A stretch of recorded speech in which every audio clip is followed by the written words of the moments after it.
Next question देखते हैं, question number 25। Draw the energy band diagram for P type semiconductor at T equals to 0 kelvin and room temperature. और second है, ये switch दिया है, इसमें आपको बताना है कि कब बल्ब ग्लो करेगा और कब बल्ब ग्लो नहीं करेगा। ठीक है, तो आप पढ़ सकते हैं क्वेश्चन को। क्वेश्चन यहाँ पर गिवन है स्क्रीन पर आपकी। सबसे पहले आपको पता है कि जो सेमीकंडक्टर होते हैं वो दो टाइप के होते हैं, इंट्रिंसिक और एक्सट्रिंसिक। अब इंट्रिंसिक सेमीकंडक्टर प्योर होते हैं, एक्सट्रिंसिक में हम इम्प्योरिटी ऐड करते हैं। अब हमने एक्सट्रिंसिक में जो इम्प्योरिटी ऐड की है वो हम दो टाइप से करते हैं, एक ट्राईवैलेंट और एक पेंटावैलेंट। ट्राईवैलेंट यानी कि 3 इलेक्ट्रॉन जिसकी आउटर मोस्ट में, और पेंटावैलेंट जिसमें 5 इलेक्ट्रॉन। तो 3 इलेक्ट्रॉन जिसमें होते हैं वहाँ इलेक्ट्रॉन की कमी होती है, उसको बोलते हैं पी टाइप। और जहाँ पर 5 इलेक्ट्रॉन यानी कि पेंटावैलेंट इम्प्योरिटी ऐड करते हैं उसको बोलते हैं हम एन टाइप सेमीकंडक्टर।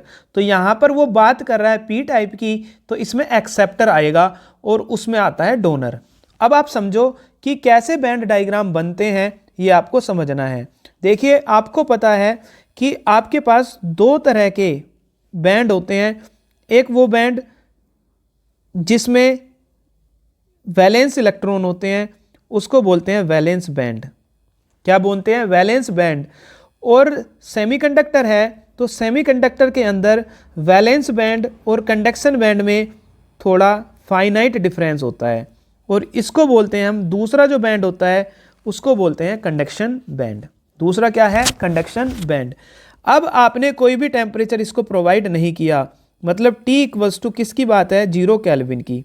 तो 0 केल्विन पर जितने भी आपके पास इलेक्ट्रॉन रहेंगे वो सारे के सारे इलेक्ट्रॉन वैलेंस बैंड में रहेंगे, कोई भी इनको एनर्जी प्रोवाइड नहीं की गई, इसलिए कहाँ पर हैं? ये सभी के सभी वैलेंस बैंड में हैं। अब क्या हुआ?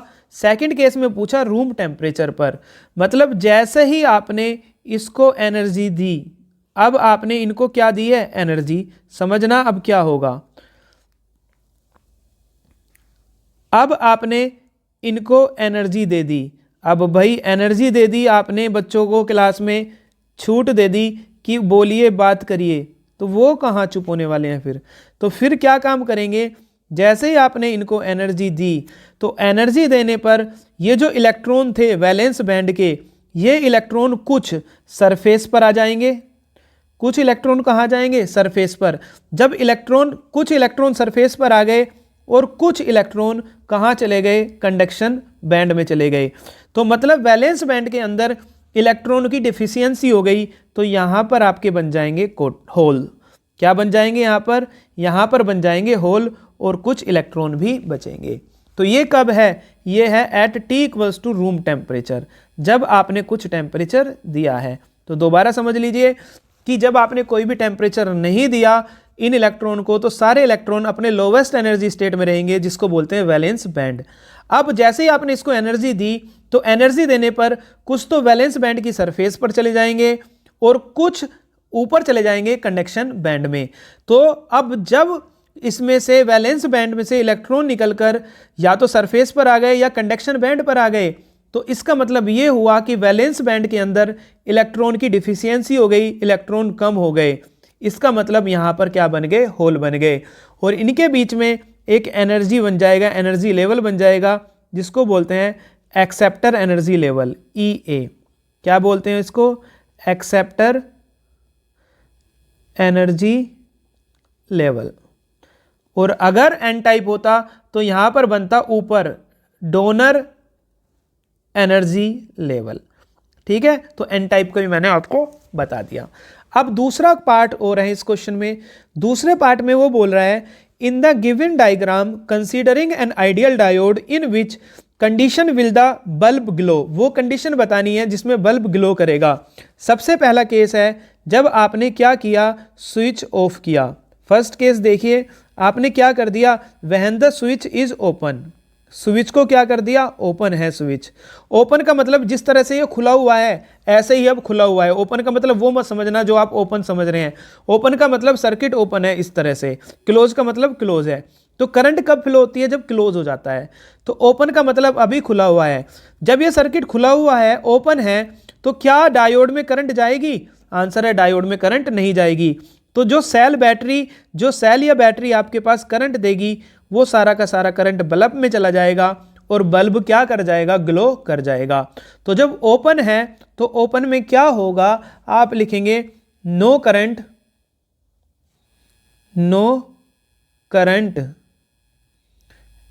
Across the diode. डायोड के अक्रॉस कोई भी करंट नहीं जाएगी।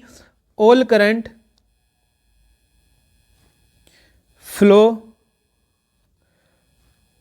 Through the bulb. So bulb क्या करेगा, ग्लो कर जाएगा।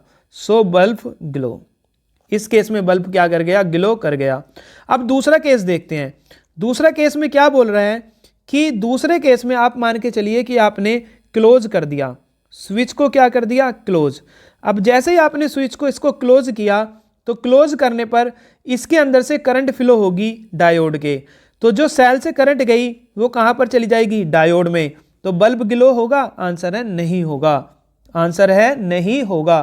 तो आप लिखोगे current flow through diode so bulb not glow. इसका मतलब बल्ब ग्लो नहीं करेगा।